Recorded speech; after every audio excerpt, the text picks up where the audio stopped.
আফ্রিকার এক উপজাতি আছে যারা প্রিয়জন কেউ মারা গেলে তার মৃতদেহ পুড়িয়ে স্যুপ বানিয়ে খেয়ে নেয়।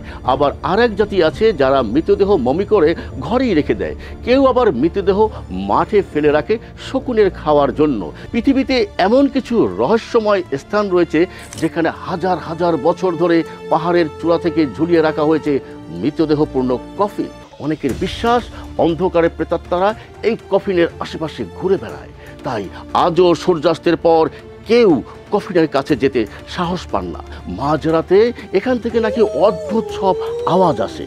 কেউ কেউ এমন বিশ্বাস করেন যে কফিন থেকে মৃতদেহ বেরিয়ে আসে এবং রাতে নাচতে শুরু করে। সৎকার কাজে ব্যবহৃত বেশিরভাগ কফিনগুলোই প্রায় 1 মিটার দৈর্ঘ্যের। মনে প্রশ্ন আসতে পারে, কফিনগুলো আকারে এত ছোট কেন? কিভাবেই বা তাতে এঁটে যায় একজন প্রাপ্তবয়স্ক মানুষের দেহ?